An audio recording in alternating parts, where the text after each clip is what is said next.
Axial flux motors are considered the ultimate future of electric vehicles and, most importantly, of electric aviation, because they have a high torque-to-weight ratio, which is ideal for aircraft.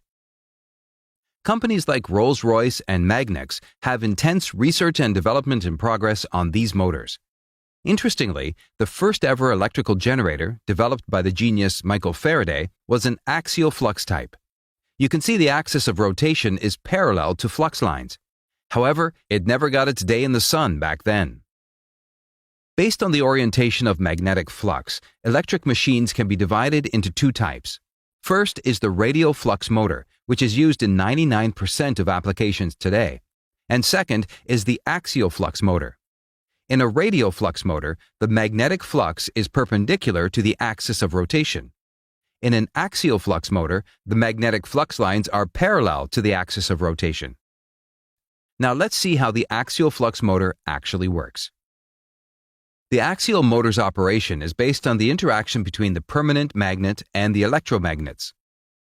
When coils are energized, they become electromagnets. The most common design of axial flux motors have fixed coils and freely rotating permanent magnets. Here, the motor's coil arrangement is shown. When a direct current supply is given to one of the coils, it gets energized and becomes an electromagnet. When coil A gets energized in this way, the S pole of the rotor is attracted to the stator's opposite N pole. Simultaneously, the like poles repel.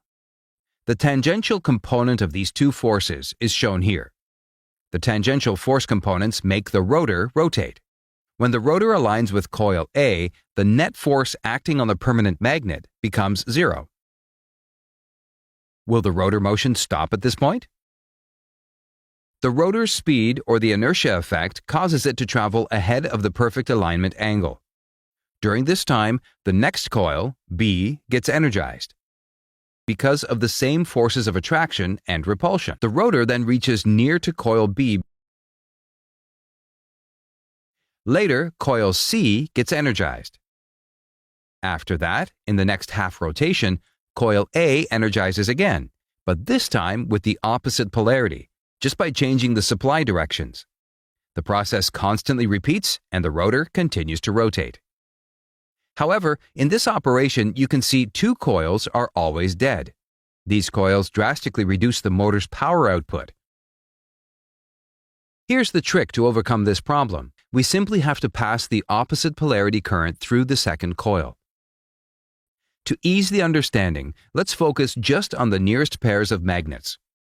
You can see that at the stator side, two south poles are together. The combined effect of these two poles will be here, and based on this, we can have an easy force analysis. Here again, a net tangential force is developed. The combined effect produces more torque and power output from the rotor. Interestingly, this process also ensures that the motor has a constant torque output. The question is, how will you decide which coil to energize to get continuous rotation? For this purpose, we use a smart electronics controller. The sensor determines the rotor's position, and based on this information, the controller decides which coil to energize. Theoretically, the rectangular pulses like this produces a constant torque output for the axial motors. However, in practice, when you suddenly switch on or switch off a phase current, ripples will be produced in the other two phases. Thus, the torque quality will be affected. The best solution to overcome the issue is to gradually kill or raise the phase current, resulting into a pattern like this.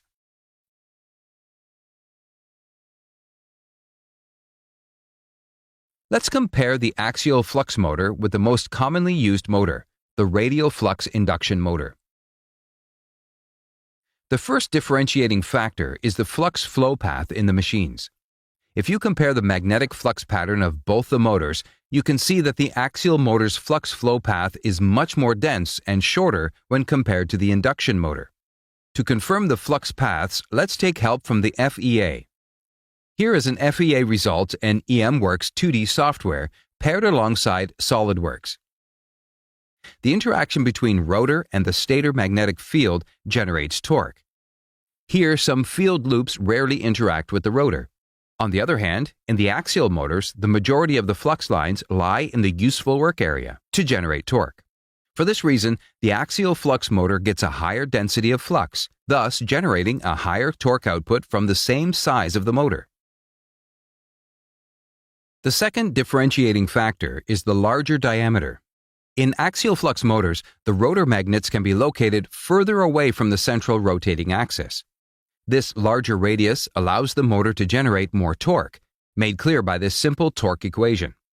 However, if you try to increase the diameter of the induction motors, the rotor's inertia will increase, which can lead to the motor sniffing up huge currents during the start. Axial flux motors keep this issue under control, as the rotors already have less inertia. There you have it. A 200-year-old motor is currently the most powerful and efficient motor of our day. These lightweight motors are the best choice for electric airplanes. In aviation, every ounce you save is a boon. The Ion Bird craft developed by Rolls-Royce uses 3 such motors by YASA. These motors are powered by 6,000 lithium-ion batteries and a smart electronics controller. With an incredible efficiency level promise of more than 96% and their compact size, axial flux motors can even become a good choice in electric cars. We hope you enjoyed this video. Please don't forget to be a part of the Lessix team. Thank you.